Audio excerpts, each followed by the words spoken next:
Graça e paz, irmãos. Amém. Vamos estudar mais uma vez a Bíblia Sagrada.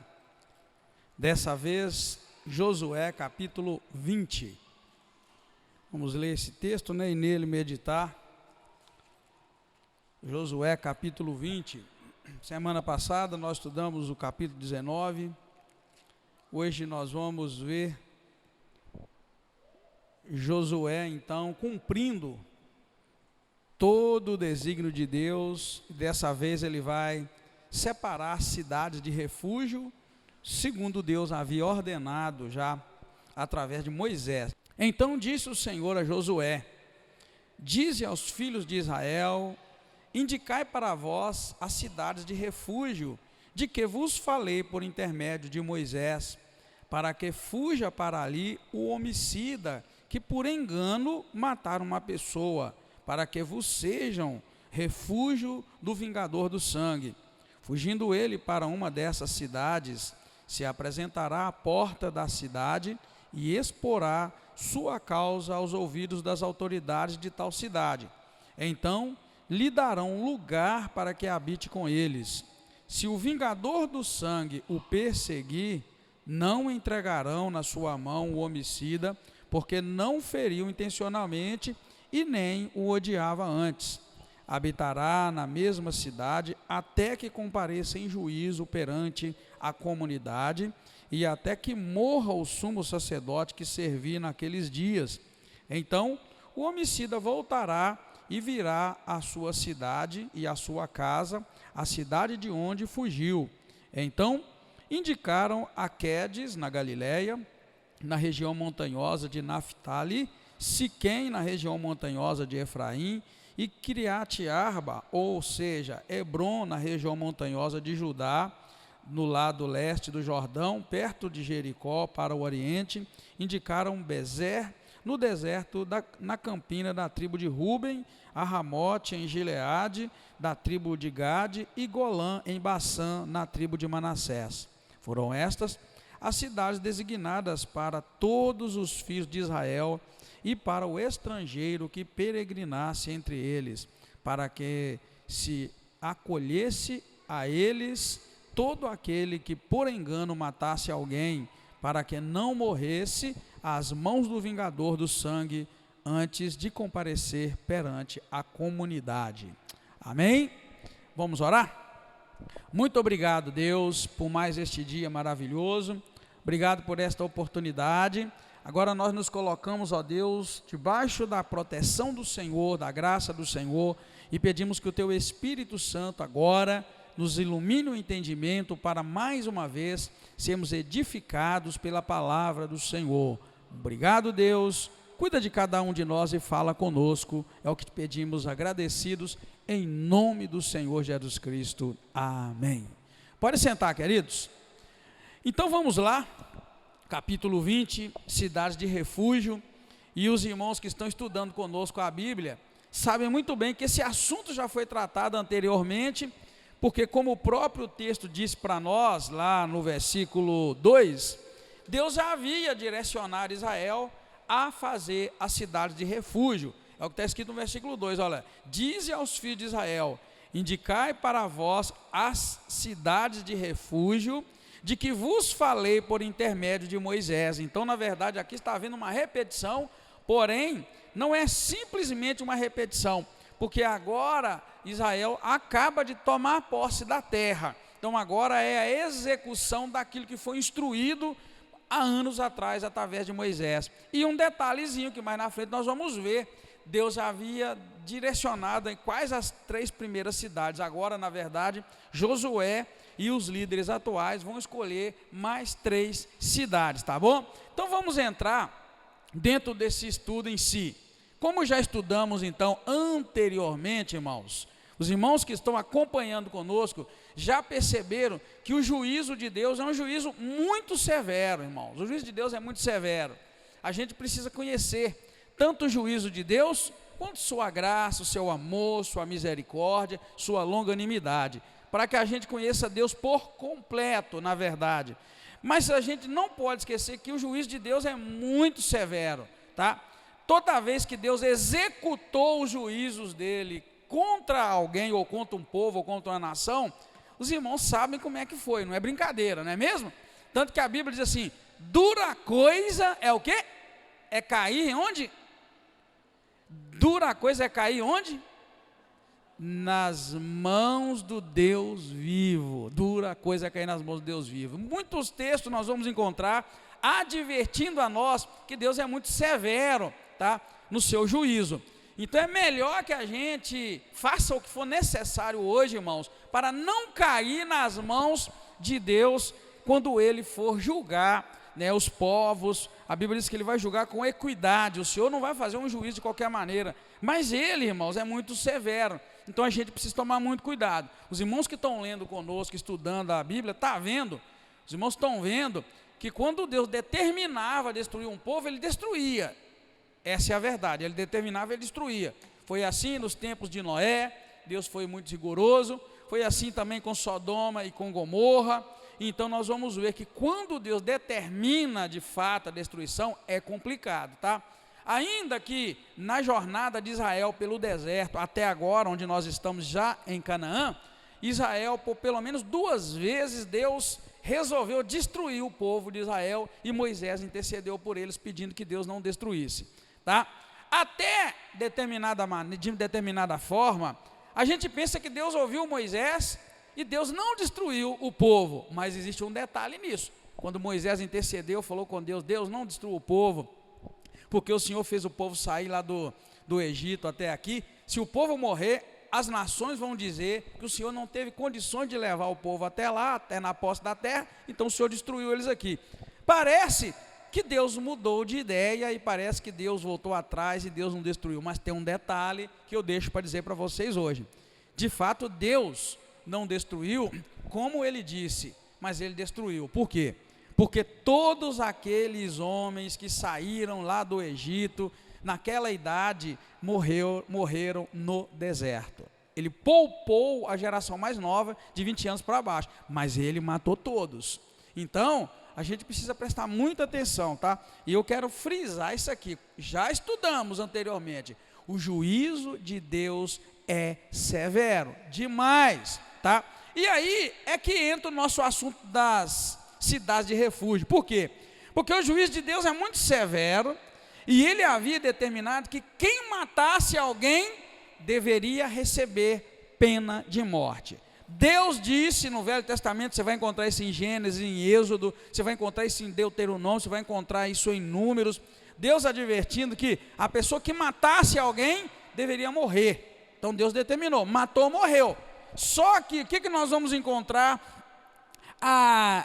Deus também provendo que, mesmo Ele sendo um justo juiz e muito severo, Ele então cria brechas na sua própria lei para que ninguém fosse morto injustamente. Nesses casos que nós acabamos de ver, de uma pessoa matar alguém, sendo que ele matou sem intenção de matar, ou seja, ele provocou a morte acidental de alguém. Deu para entender, irmãos? É um assunto antigo, já é velho, mas eu trago ele por causa da importância, e o nosso estudo hoje vai falar da cidade de refúgio. Então veja bem, Deus determinou, todo homem que matar alguém deve morrer. O que isso quer dizer? Se a lei é cega, e se a lei não pode puxar para o lado de ninguém, se existisse uma lei, todo homem que mata tem que morrer, isso quer dizer que até mesmo quando a gente matar alguém sem querer, por acidente, deveria fazer o que com a pessoa? Pena de morte nela. Você está dirigindo o carro, alguém pula na sua frente, não deu tempo de frear, matou. Se nós parássemos só nesse ponto que Deus disse aqui, ó, que quem matasse tinha que morrer, todos estavam incluídos. Então por isso que eu coloquei que Deus, na sua grande justiça, sua grande misericórdia, Ele abre então um parêntese para dizer o seguinte, ó, todo homem que matar alguém tem que morrer, mas o homem que matar sem querer, que matar acidentalmente, ele não vai morrer, vai ter um lugar que ele vai se refugiar para que outros não venham exercer a lei, porque a lei de Deus mandava matar. Matou, vai ser morto, né? Se você abrir a Bíblia em Gênesis 9, quem gosta de ler Bíblia aí diz amém. Então abra sua Bíblia em Gênesis 9 aí, e quem achar primeiro do que eu pode ler Gênesis 9, 6. Só que você tem que ler bem alto. Eu já achei. Quem achou pode ler bem alto. Gênesis 9, 6. Ninguém achou? Então vai lá. Quem derramar sangue de homem, pelo homem o seu sangue será derramado, pois Deus fez o homem à sua imagem. Está vendo? Pena de morte, ó. Quem derramar sangue de homem, pelo homem seu sangue será derramado. É uma matança total. Matou, vai defender. Tudo bem, mas isso eu estou dizendo é só para você entender, tá? Para que a igreja entenda que houve um tempo, tá? Em que Deus determinou isto, que uma pessoa que matasse deveria morrer. Isso na linguagem atual nós chamamos isso de pena de morte. Matou, foi confirmado que matou, e a pessoa é culpada, isso é chamado de pena de morte. Se você abrir também lá em Êxodo 21, 22, você vai também, 21, 12, você vai encontrar algo relacionado. E tem vários textos, tá, irmãos? Mas nós não vamos lê-los todos agora, para não ficarmos parados, né, no mesmo assunto.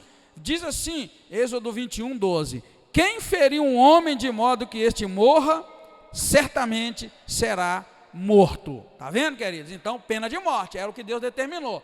Então Deus, sabendo que Ele criou essa lei, quem matou outro homem deve morrer, e a congregação deveria fazer essa execução, depois da pessoa condenada, Ele então cria brecha na sua lei, para que ninguém morresse de maneira injusta, nos casos de morte por acidente. É o que nós acabamos de ler, e é o que nós encontramos no versículo 13 do texto que eu acabei de ler. Se, porém, não fez isso premeditadamente, mas Deus permitiu que isso acontecesse, deverá ele fugir para um lugar que te ensinarei, que te designarei. Desculpa, isso eu estou lendo Êxodo 21, 13, está vendo? Logo na sequência que nós lemos lá, onde Deus determinou matar quem matasse. Aí ele fala, mas se a pessoa matou acidentalmente, ele não vai morrer. E eu acho bonito o versículo 20, Êxodo 21, 13, que ele esclarece que se por acaso alguém morresse acidentalmente, era porque Deus tinha permitido aquela pessoa morrer. Eu quero que você leia comigo Êxodo 21, 12, e depois o 13, para você entender isso. Olha, Êxodo 21, 12. Quem ferir um homem de modo que ele morra, certamente morrerá, pena de morte. Agora o 13.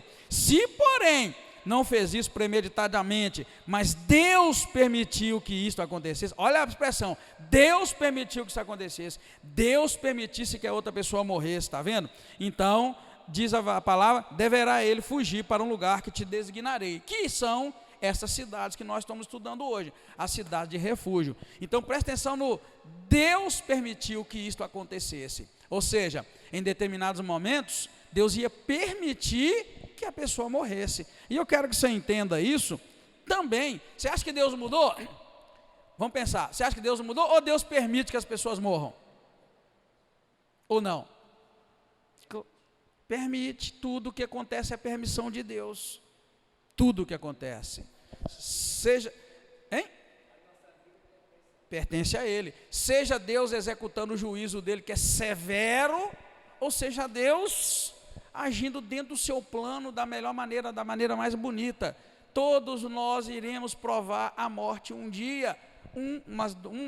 Uma morte mais dolorosa, outra, sei lá, mais suave. Queira Deus que alguns de nós seja como alguns na Bíblia que foram arrebatados, foram buscados pelo Senhor. Queira Deus que seja, mas se não for assim, todos nós teremos um dia que passar dessa vida e aguardar o Senhor, o julgamento, onde o Senhor vai julgar vivos e mortos, vai julgar todos os seres, né, todos os homens. Então, queridos, é permissão de Deus. Então esse versículo aqui ainda coloca uma implicação muito séria, é que a pessoa pode ser instrumento de Deus para que o juízo dele aconteça e outro morra.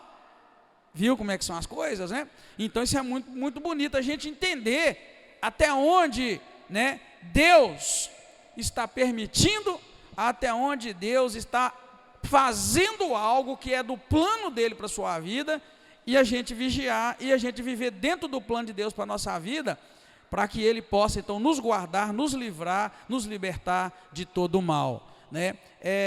A gente às vezes, ao pensar que Deus é todo poderoso, que Ele faz tudo que Ele quer e que nada foge ao controle de Deus. Às vezes a gente usa essas qualidades de Deus, essas virtudes de Deus, para justificar a nossa vida de pecado, e não pode. Aí a gente começa a questionar, por exemplo, mas Eva pecou porque Deus deixou. Se Deus quisesse, Deus não teria deixado. Aí a gente fica com os questionamentos infantis, irmãos, que na verdade é para justificar a nossa vida de pecado.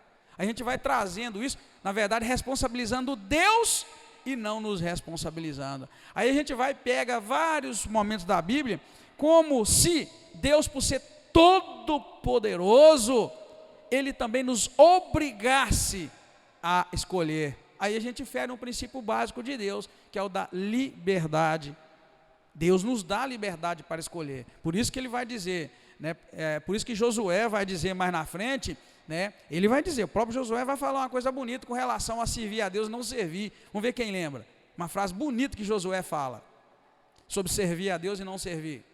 Isso é isso aí. Eu estou provocando vocês lembrarem, porque é algo muito marcante de Josué. Ele vai, logo quando cessa tudo, está tudo tranquilo, cada um vai para o seu canto, que ele vai para o canto dele também, ele fala, olha, hoje vocês vão escolher a quem vocês vão servir, se é aos deuses dessas terras e tal, e coloca diante deles, mas ele fala, ele toma uma posição, ele escolhe, ele fala, mas eu e a minha casa serviremos ao Senhor.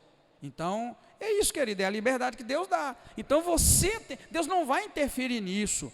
As poucas vezes, irmãos, que Deus interferiu poderosamente, usando a força bruta dele, com todo respeito, não me entenda mal, quando eu quero dizer força bruta, é a força que ele tem para estourar tudo e fazer o que ele quer. Uma das poucas vezes que Deus interferiu, irmãos, foi naquele momento em que Balaão foi amaldiçoar Israel. Em outros tempos, Deus não faz isso não. Lembra lá o que aconteceu? O profeta foi comprado, subornado para amaldiçoar Israel. Deus havia falado para ele não fazer isso, e ele temou e foi por causa do suborno, ouro, prata, dinheiro. Quando ele estava indo, houve uma interferência ali, bruta e radical, que Deus não costuma fazer isso não. Quem se lembra, o que ele fez? Para interferir, para impedir que Balaão fosse lá amaldiçoasse o povo. Lembra lá? A mula que conduzia, ou a jumenta, como dizem as traduções, que conduzia Balaão, conseguiu ver um anjo à frente dela. Deus abriu os olhos para a mula ver o anjo com a espada desembainhada para matar o Balaão. E como se não bastasse a mula empacar, sabe o que aconteceu? Ele temou, aí Deus abriu a boca da mula para a mula falar. E mesmo depois que a mula falou, ele ainda não entendeu que algo de grande estava acontecendo. Olha para vocês verem, irmãos, se vocês for analisar aquilo ali passo a passo, vocês vão ver que o profeta estava totalmente cego espiritualmente. Aquele profeta ia lá e amaldiçoar. E de acordo, querido, com o ofício de profeta no Velho Testamento, que lá no Velho Testamento era ofício. Hoje não existe ofício de profeta. Hoje existe dom. Deus dá e toma na hora que Ele quiser. Antigamente, o camarada era profeta mesmo e acabou. Se ele falasse uma babuzeira, Deus honraria porque ele era um profeta. Então, por isso que Deus pôs uma mula para ver aquele anjo com a espada e depois para abrir a boca, a mula, a jumenta, abrir a boca e falar com o camarada. E mesmo assim, o profeta não se deu conta que tinha algo estranho acontecendo. Se você estivesse andando montado numa jumenta e numa mula, e de repente a mula falasse, o que você ia fazer? Você ia sair correndo, no mínimo, ia desesperar, não ia? Mas você não ia entender que tem algo grande acontecendo? O camarada não viu. Isso é para vocês verem, irmãos. Então, esse tipo de intervenção não é comum em Deus, não. Quem conhece Deus, eu já disse aqui para os irmãos, se você quiser conhecer Deus, comece a ver como Deus age. Quando você vê como Deus age, na Bíblia, estou falando de Bíblia, tá, irmão? Não é o agir de Deus, que as pessoas dizem que Deus agiu aí, Deus não agiu nada. Estou falando assim, quer conhecer Deus? Veja como Deus agiu na Bíblia Sagrada. O modo de Deus agir é padrão. Deus não muda, nele não há mudança nem sombra de variação. É isso que quer dizer que Deus não muda. Deus não muda, não há mudança nem sombra de variação, porque é padrão o modo de Deus agir. Quando Deus demonstrou misericórdia extensiva, grande demais por alguém, isso é Deus. Quando Deus foi severo demais no seu juízo, isso é Deus. Não brinca com Deus. É por isso que eu digo Que a medida da iniquidade do povo é que vai fazer Jesus voltar. Quando eu tenho essa teoria comigo, muita gente assusta. Tem gente que diz assim, a maioria dos estudiosos da Bíblia dizem assim, que o relógio de Deus é Israel. No dia que construiu o templo, no dia... Não, o relógio de Deus, desde Gênesis e será até Apocalipse, será a medida de iniquidade do povo. Deus fez Adão e Eva, bonitinho, rapidinho, Deus viu que eles frutificaram, cresceram, multiplicaram, e o pecado cresceu muito. Quando a medida de iniquidade, de pecado, chegou num ponto que Deus não suportava mais, o que ele fez? Mandou o dilúvio, matou todos, salvou quem teve fé para entrar na arca. Ou seja, não foi sinal nenhum. A Bíblia diz clara, pecado demais, Deus ficou triste, falou, vou matar todo mundo, constrói uma arca Noé e entra dentro dela, porque quem ficar de fora vai morrer. Medida de iniquidade. Aí depois, a coisa vai andando rapidinho, logo depois Noé faz lá, planta umas uvas, bebe vinho e começa a fazer besteira. Mas vai seguindo. Quando chega cá em Sodoma e Gomorra, acontece outro fato. Os anjos descem para verificar se de fato era verdade que tanta iniquidade acontecia em Sodoma e Gomorra. Quando os anjos viram, pronto, Deus também resolveu destruir 2 cidades inteiras. Por causa de quê? Por causa do nível de iniquidade daquela cidade. Salvou quem?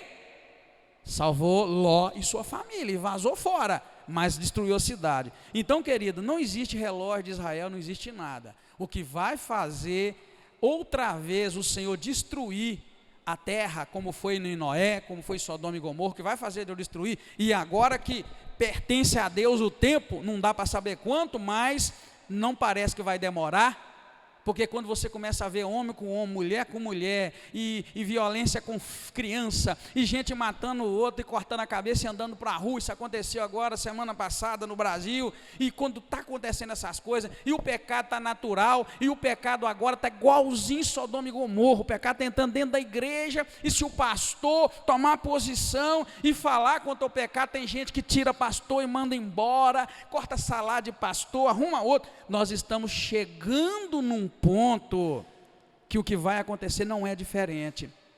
O nível de iniquidade vai chegar tão alto que o Senhor não vai suportar mais. Aí vai cumprir a palavra que nós já sabemos. Lá no Velho Testamento não tinha a Bíblia escrita assim para eles saberem. Agora eu sei, posso te falar. O próximo evento, querido, não será uma destruição localizada, como foi em Sodoma e Gomorra, porque o mundo inteiro está muito parecido com Sodoma e Gomorra. Só falei um pouquinho. É homem com homem, é mulher com mulher, é pastor casando homem com homem, mulher com mulher, e por aí vai. É droga dentro da igreja, é idolatria dentro da igreja, é o santuário sendo, o altar sendo profanado. Você vê as pessoas enchendo estádios com pregações. Você vai analisar a vida daquele pregador, aquele é adúltero, é pecador, já está no 3º, 4º, 5º casamento, e é eles que estão enchendo a igreja, e está crescendo, está crescendo. A iniquidade, irmãos, está chegando num ponto que o que vai acontecer é o que eu estou te dizendo. Se você quiser ouvir esta mula que te fala, você vai ouvir e vai entender. Não é outra coisa. Deus do seu trono já não está suportando mais eu e você com essa frieza, e não firma, e não caminha, e não anda, e o mundo está nos tomando conta através disso aqui, ou através da internet, estamos destruindo vidas. Deus não está suportando mais, e quando Ele não suportar, Ele vai fazer o que fez lá atrás, vai destruir. Só que sempre que Deus destrói um povo por causa do pecado, Ele não destrói o justo com o ímpio, porque na verdade o juízo de Deus é severo, mas ao mesmo tempo também Ele tem brechas na sua lei para salvar aquele que é justo. Então o justo não vai morrer junto com o ímpio. E o que diz a Bíblia em Tessalonicenses, que se fosse agora que o Senhor Deus desanimasse de vez, falar agora não dá mais, acabou, se fosse agora, a Bíblia diz em Tessalonicenses que o evento que ia acontecer é Jesus voltar, buscar os santos com Ele e queimar o resto. É o grande evento, é a destruição que está por vir. Por isso que eu gosto daqueles corinhos antigos, irmãos, que preparava a gente para o céu. Quando essa terra for pegar fogo, aonde é que tu vais morar? Quando essa terra for pegar fogo, aonde é que tu vais morar? Como é que é? Eu vou com Jesus morar lá no céu. Eu vou com Jesus morar. Querido, o evento que vai acontecer no juízo severo de Deus é esse, querido. É aquilo que você vê em alguns filmes, mas que a Bíblia relata muito bem. A Bíblia diz que Jesus vai voltar, não vai pisar nessa terra. Quem já morreu antes de nós, desde a fundação do mundo, morreu na expectativa de ver o Salvador, vai sair dos seus túmulos e pum, vai encontrar com ele nos ares.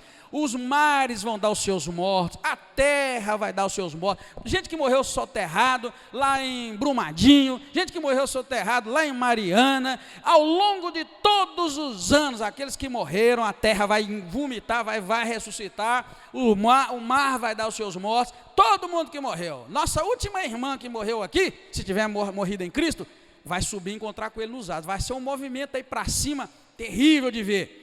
E aí, quem estiver vivo, como nós aqui, por exemplo, na hora, pum, vai se encontrar com o Senhor. E o resto vai ficar aí para aguentar, tá? Isso está em Tessalonicenses, o pastor não está inventando isso. Mas eu quero te dizer, querido, é sobre o juízo severo de Deus. Deus está nos advertindo. Querido, pare e pensa, quantas vezes essa semana você cedeu sua mente para o diabo, para o pecado. A gente julga os outros, pensa mal, a gente entrega a nossa mente ao pecado. E é isso que Deus está julgando, querido. Deus não julga segundo a aparência.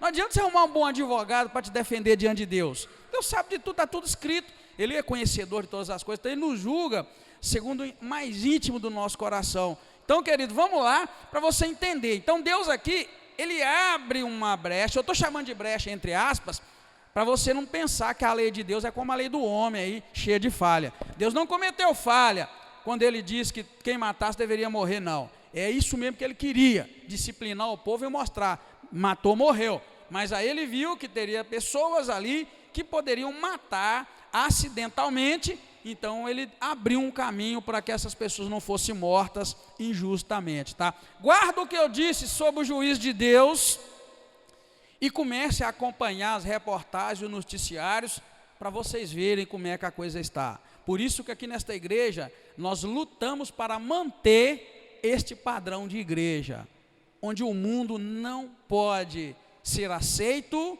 como algo normal e comum. Não queremos ser uma igreja, irmãos, como se fosse a igreja do primeiro século, com os rigores do primeiro século, agora no século 21. Queremos ser uma igreja atual, moderna, do século 21, mas que não abre mão desses princípios da santidade que devem nos acompanhar para sempre. Eu não tenho medo nenhum de seguir nesse caminho. Pecado é pecado, e não tem outra palavra para pecado. Amém, queridos? E a Bíblia diz o que é pecado e acabou. Tiago, capítulo 4 ou 5, se eu não estiver enganado, vai te dizer o que é pecado. Todo aquele que sabe o bem que deve fazer e não o faz, comete pecado. Encerrou. Quer ver lá? Abre lá então. Eu amo a Bíblia e não sou muito bom para decorar não, o local, mas eu sei que é o Tiago que vai falar isso, tá? Abre lá em Tiago, capítulo, eu falei 4 ou 5, né? Mas é o capítulo 4, verso 17. Bíblia Sagrada, Tiago, capítulo 4, versículo 17, dá a melhor definição de pecado é essa: aquele, pois, que sabe o bem que deve fazer e não faz, comete pecado. Então, se alguém te perguntar assim, é pecado fazer isso? Você lê isso para ele. Você vê, olha, todo mundo que sabe o bem que deve fazer e não faz, comete pecado. Então, se você sabe que devia fazer diferente e está fazendo assim, é pecado. Então, seguindo, querido, só para você entender que Deus, então, instituiu essa pena de morte, e aqui Ele já livra aquela pessoa que, porventura, tivesse matado alguém sem intenção. Deus mandou, irmãos, distribuir estas cidades de refúgio, que eram as cidades onde as pessoas que matassem acidentalmente deveriam correr. Ele distribuiu essa cidade estrategicamente, de maneira a não se demorar mais de um dia de viagem a pé ou a camelo, no caso de montaria, para alcançar uma delas. Ou seja, Deus, na sua infinita sabedoria, dividiu o mapa da terra de Canaã, o mapa de Israel, em leste e oeste, e ali ele distribuiu a cidade de tal maneira que de qualquer ponto de Israel que uma pessoa cometesse um crime, ela fugia para lá e chegaria no máximo em um dia de viagem, de acordo com a disposição que elas ficaram. Essas cidades são Golã, segundo a Bíblia, no que nós lemos no versículo 7 e 8, é Golã, Ramote, Bezer, que ficavam do lado leste do rio Jordão, e Quedes, Siquém e Quiriate Arba, que é Hebron, que se localizava do outro lado, né, do Jordão, do lado oeste. Esse é o mapa que eu peguei, o mesmo mapa da semana passada, né, para você ver as cidades. Está vendo? Ó?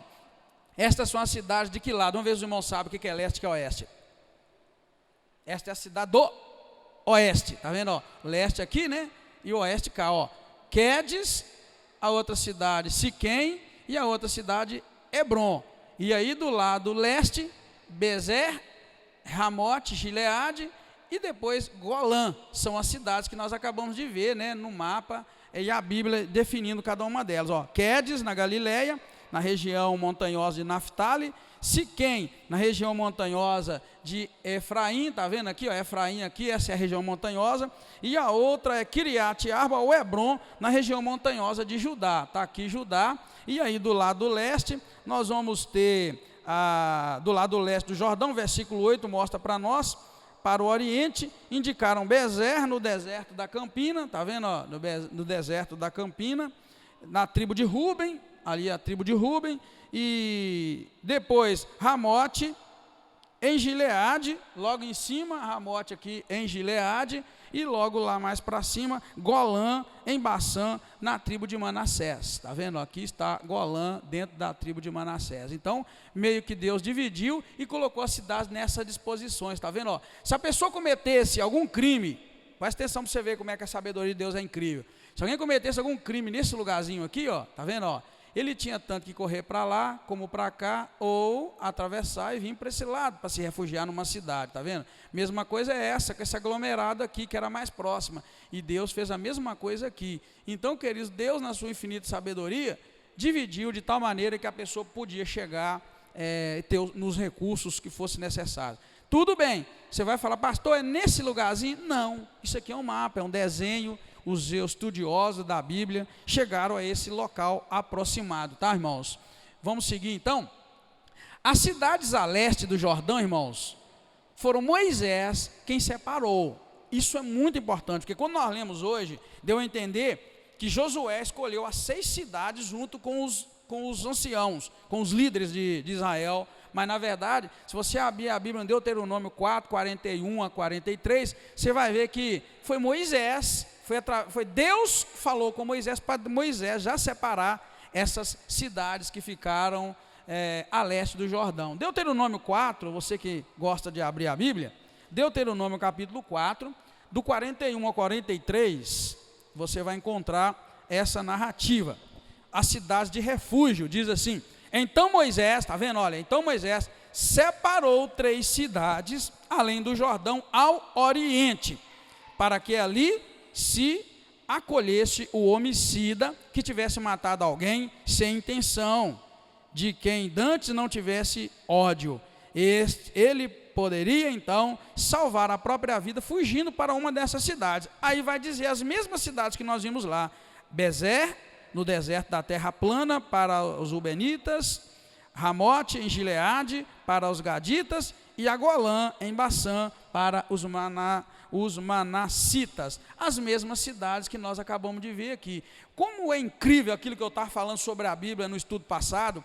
Não existe escritor que pudesse lembrar de detalhes de um livro tão grosso como esse. Aqui é outra prova disso, tá, irmãos? Tá os nomes referidos aqui, lá estão os mesmos nomes. Então, agora, para o lado oeste do Jordão, no lado ocidental, nós vamos ver que aí os líderes de Israel, né, juntos aqui, junto com Josué, eles então escolhem, dirigidos por Deus, né, estas cidades.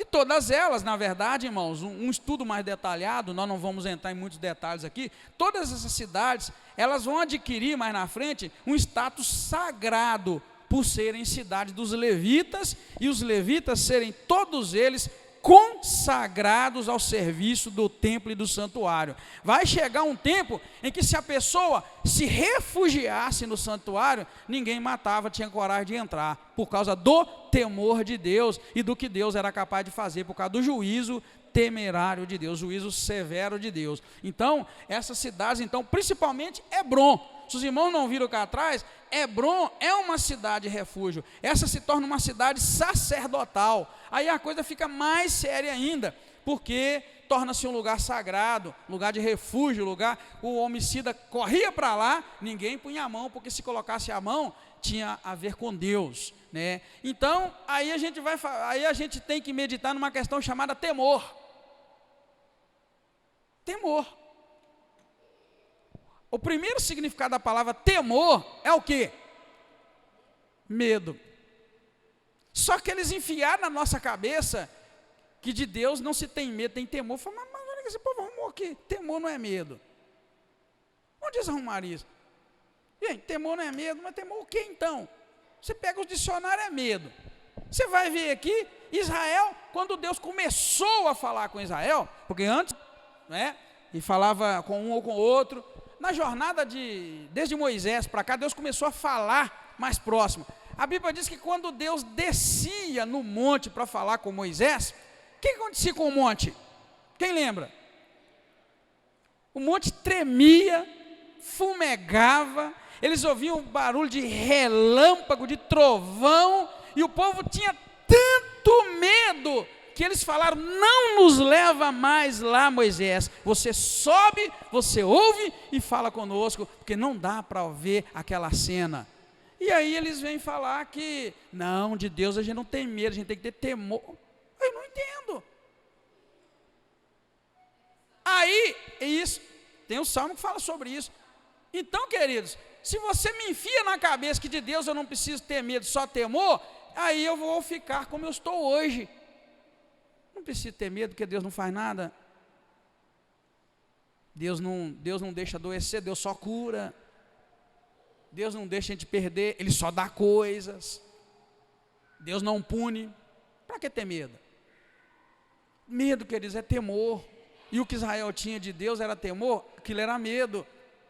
Por exemplo, se você criar na tua cabeça uma ideia de quem é Deus de verdade, eu duvido que você vai embora agora, querido, e vai dormir tranquilo essa noite, sabendo o que Deus pode fazer. É que eles enfiaram na nossa cabeça que não precisa ter medo de Deus. Não precisa ter medo nenhum. Eu fico preocupado. Fico. Por exemplo, eu durmo pensando, se Jesus voltar hoje? Eu acordo pensando, e se Jesus voltar hoje? Mas essa geração não tem medo. Sabe por que eu não fiz todas as besteiras do mundo quando eu tinha meus 15, 16, 17, 18 anos? Sabe por quê? Porque eu tinha medo. Medo da polícia. Hoje eles não têm medo da polícia. Na nossa época a gente tinha medo. Isso é o temor. E hoje nós somos homens de bem e mulheres de bem, porque a gente tinha medo do papai e da mamãe. É, claro que é, querido. Nossa geração é homem e mulher de bem, porque tinha medo, sabia que ia apanhar, sabia que ia levar castigo, perdeu o medo. Então eu só quero que você pense, com Deus não se brinca. O juiz de Deus é severo, Deus vai punir todo o pecado, Deus não vai deixar passar um. Deus só nos deixa escolher hoje o que nós queremos. Vai punir o fofoqueiro, vai punir o mentiroso, vai punir o enganador, vai punir o traidor, vai punir o adulto, vai punir o ladrão, vai punir um punhado de crente. Deus só está dando corda. Ele está dando corda para depois puxar. Está dando corda, depois, na hora que ele puxar, querido, é isso. Muitos são chamados, poucos são escolhidos. Porque não cabe todo mundo no céu. Não cabe. Então, queridos, é preciso que você entenda isso, tá? Desse ponto de vista, para que você santifique tua vida. Irmão, guarda a tua mente, guarda o teu coração, guarda a tua vida em santidade, porque Deus é severo e não mudou, e só está dando mais chance. Um dia eu questionei Deus, por que Deus hoje age do jeito que Ele age, e Ele não age como Ele agia no Velho Testamento? Na hora que eu abri a boca para falar, Ele, por causa do meu filho, só por Ele que eu não faço isso. Então, queridos, Deus não quebra o pau hoje com a gente aí e vai esperando, por causa do Filho dele, Jesus Cristo, que morreu na cruz do Calvário. E ele lá, na verdade, age como um advogado diante do Pai. Enquanto tivermos nessa era que eles escolheram chamar era da graça, teologia chama de era da graça, quando nós estivermos na era da graça, vai ser essa moleza. No dia que se encerrar aqui, aí vai voltar a ser lá igual lá atrás, ó. O camarada vai ter que ir na raça, na força. Lembra que Jesus disse? Desde os dias de João até os dias de hoje, as pessoas se apoderam do reino de Deus à força. Então, querido, a gente precisa aproveitar esse tempo, pôr nossa vida no altar de Deus e começar a avaliar, porque esta é a grande lição que nós encontramos, tá? Então, para a gente concluir, tá? Como acabamos de dizer, todas essas cidades, elas depois vão ter um status sagrado por serem cidades dos levitas, e eu parei para te dizer a importância do levita dentro de Israel, a importância das cidades levitas dentro de Israel, e do temor que se tinha de Deus, ao ponto daquelas cidades serem intocáveis pelo homem mau, pelo homem criminoso, porque sabia que se ele chegasse lá, o juízo de Deus ia cair sobre eles. Foi onde nós começamos a falar para você sobre a importância de ter temor de Deus, porque o temor é que impedia as pessoas de irem até a cidade de refúgio. E eu quero que você pense agora no temor de Deus, é que nós estamos falando. Temos que ter hoje temor de Deus. E o primeiro significado de temor é o que nós falamos aqui até agora? Medo. Eu fiz um estudo para dar para os irmãos lá na igreja de Pera Dourado, que eu preciso trazer ele aqui. Quando eu quis dizer para as pessoas que Deus não é esse Deus que hoje as pessoas conhecem, esse Deus que é você, esse Deus que não é Senhor, esse Deus que não é autoridade, esse Deus que é tratado como um amigo nosso, do nosso nível, esse Deus que a gente conversa com ele com as mesmas palavras que conversa com qualquer um, esse Deus que não é reverenciado, não é o Deus da Bíblia. Eu mostrei isso para eles lá. Aí eu comecei a pegar alguns textos da Bíblia, fiz os slides direitinho e comecei a mostrar para eles quem é Deus em questões de números. Para você temer Deus, você tem que conhecer Deus até nesse nível. Aí eu comecei a dizer, peguei lá aquele texto que diz que a terra é o estrado dos pés do Senhor. Estrado dos pés é aquele negócio quando você senta, você põe um pezinho, apoia o pezinho, já viram aquilo? A cadeira de barbeiro tem uns bancos que tem, você senta e apoia o pé. Então, se os pés de Deus, se a terra é o lugar que Deus apoia o pé, você vai lá na internet e pergunta lá no Google, não agora, tá? Mas na sua casa você pergunta a circunferência da terra, você vai ver que a circunferência da terra é de mais ou menos 40 mil quilômetros. Então uma bola de 40 mil quilômetros é o lugar onde Deus põe o pezinho dele, igual você quando senta, você põe o pezinho, aí você já imagina em números quem é Deus. Aí depois você vai ver que Deus chama as estrelas pelo nome, cada uma delas. Aí você vai no Google também e pergunta quantas estrelas tem só na nossa galáxia. Bilhões e bilhões. E quanto mais radares, sonares e mais não sei o que eles descobrem mais galáxias. A nossa é só uma no meio de bilhões de galáxias, 144 bilhões. Aí eu quero que você pense que Deus chama cada uma delas pelo nome. Aí eu te falo, e você ainda não tem medo dele? Aí que quando eu fui olhando número aqui, número ali, e vendo Deus, que as águas, ele põe limite às águas do mar. A água é pesada demais, irmão. Entra dentro de uma água e tenta correr, dentro de uma piscina, vai lá em casa um dia se você quiser, e nós vamos medir quanto tempo você demora para correr na minha piscininha, que é só de 7 metros só. Eu calculo, nós pegamos a calculadora lá, o cronômetro, para ver quantos minutos você vai demorar para correr e chegar cá. Você vê, Deus controla as águas e põe limite nelas. Todas essas águas estão na mãozinha dele assim, ó. Aí quando você vai juntando isso, você vai criando a imagem de uma pessoa. Você tem que criar imagem. Se você é o tipo que lê Bíblia e não cria imagem, você não lê Bíblia, você passa o olho. Você tem que criar imagem. Tua mente tem que construir. Quando você começa a construir, querido, aí é que eu fui entender por que o Mar Vermelho abriu um beco nele, e o povo atravessou no meio, aquela multidão de gente, sem molhar o pé. A Bíblia diz que soprou um vento aquela noite toda. Que soprou será, hein? Para aquela água abrir de um lado e do outro. Aí eu sou bobo, né? Aí eu chego perto de uma bacia e dou uma sopradinha, só para ver, e move, querido. Se você conseguir soprar, jogar um ar muito forte, ela morre. Aí ela abre, a água abre sim. Aí é que eu entendi, querido, quem é que soprou a noite toda e pum, e fez aquela água abrir, passa meu povo. E por aí vai. Então, queridos, você tem que começar a pensar em Deus dessa maneira, pontualmente para trabalhar, porque se você também é o tipo que espiritualiza tudo, lê Bíblia esperando que um anjo do céu cai, bate uma varinha, pim, e você entende? Você vai morrer, irmão, no pecado, vai ter medo de Deus, você não vai ter medo de Deus, você vai ver no pecado. Agora, quando você começa pontualmente para construir a imagem e ver quem é Deus, eu vou trazer esse estudo num domingo para a igreja, para dar uma aliviada e você sair abençoado, assim, com essa visão de Deus. Aí você vai ver, meu irmão, que vale a pena olhar a roupa que veste, a linguagem que você fala, vale a pena você começar a pensar se deve tatuar o corpo, se não deve, vale a pena você pensar se deve e não deve, e vai ver que Deus é muito grande, é melhor você andar fininho com Ele, porque Ele é severo, Ele é grande, Ele é poderoso. Por outro lado, também eu me regozijo, sabendo que um Deus tão grande e que faz tanta coisa poderosa, Ele pode muito bem também me guardar, me dar coisas boas, e eu durmo em paz, eu durmo tranquilo. E quando eu fui pesquisar, queridos, não é para agora não, e quando eu fui pesquisar que a nossa galáxia tem tantas estrelas e planetas e tal, e que eles giram numa dança frenética a muitos mil quilômetros por hora, e eu fico pensando, meu Deus, só o nosso calendário sabe que a nossa Terra está nessa correria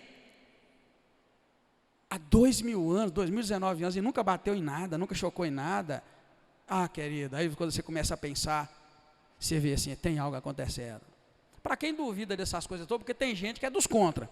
Pode ser que tenha alguém ali falando assim, eu não concordo, não é assim não, os astros não são assim. Então eu vou te desafiar uma coisa, fica sem dormir uma noite clara e olha para o céu, só numa direção, e veja o movimento das estrelas, da lua e de tudo. E depois, num outro dia também, bem claro, você vê se elas não vão passar no mesmo lugarzinho, daqui um dia, 2 dias, 3 dias, 1 ano, 2 anos, e o sol vai nascer de um lado, e vai morrer lá do outro, e vai ser a mesma coisa para você ver que algo está acontecendo em termos de movimento e de giro.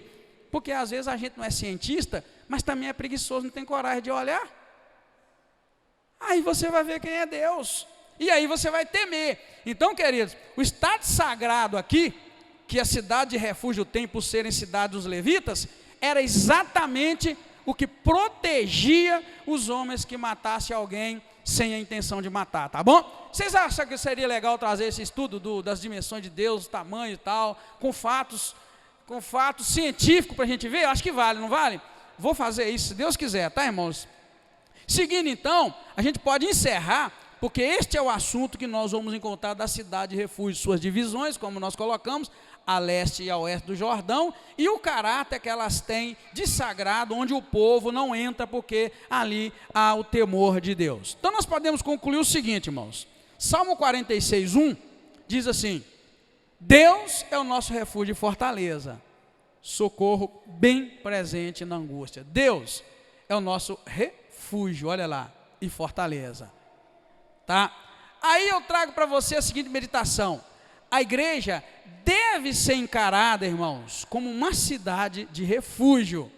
Nela, os injustiçados devem encontrar proteção. A igreja hoje precisa funcionar exatamente como uma cidade de refúgio daquela época, onde toda pessoa que quiser a proteção de Deus deve ir para ela e lá ele deve encontrar essa proteção. Igreja quer dizer, irmãos, exatamente o que você está entendendo, igreja local. Nós precisamos orar para que este lugar se torne um lugar onde a pessoa que estava perdida encontre o lugar da presença de Deus. Não importa o pecado, a pessoa buscou refúgio em Deus, Deus é o nosso refúgio, pode vir que na minha igreja tem refúgio. Tá? A pessoa vive no pecado e precisa de Deus, ela deve encontrar Deus no lugar dele, ele é refúgio e fortaleza.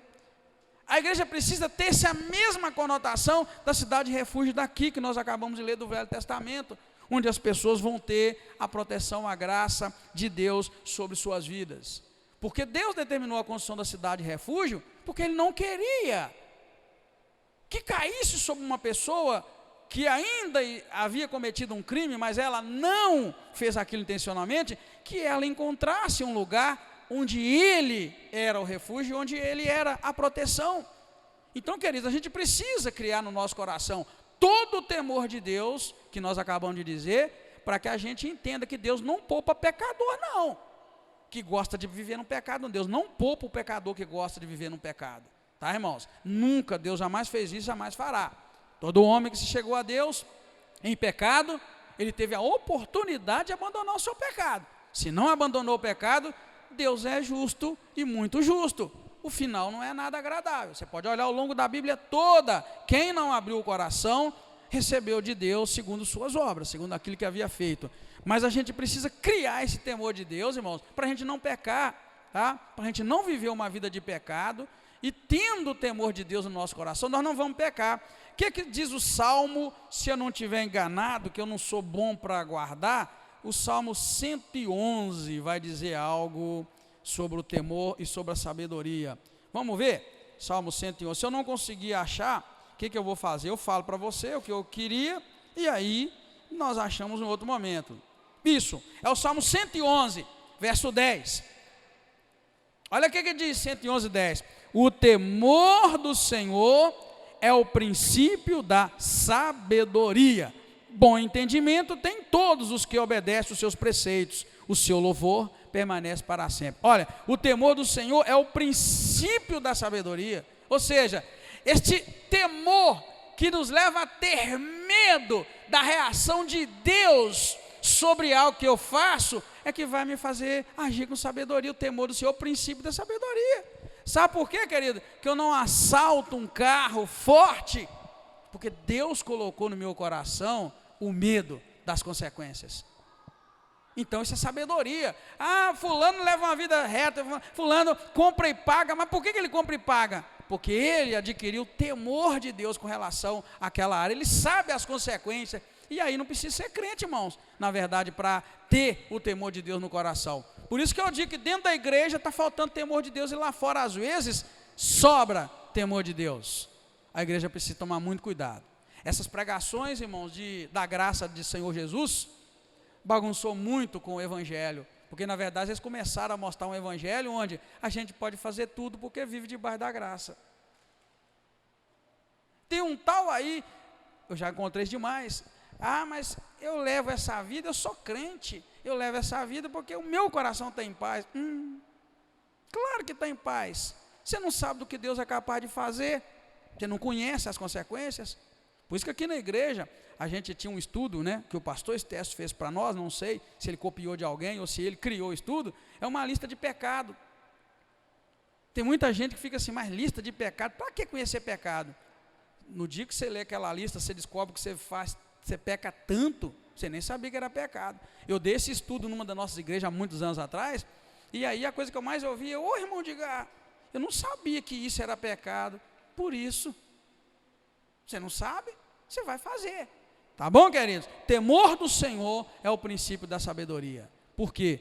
Por saber qual a ação, a atitude de Deus com relação à minha atitude, eu não vou pecar. Por isso que a gente começa a morder na língua, não fala mal de ninguém, a gente não lança palavra de maldição, a gente não guia por caminhos ruins, a gente não entra em áreas que a gente não tem conhecimento, porque o temor de Deus, irmãos, ele nos dá sabedoria, nos leva à sabedoria. E a gente precisa disso. Amém, queridos? Deus te abençoe, te guarda e te fortaleça em nome do Senhor Jesus Cristo. Vamos orar e vamos para casa.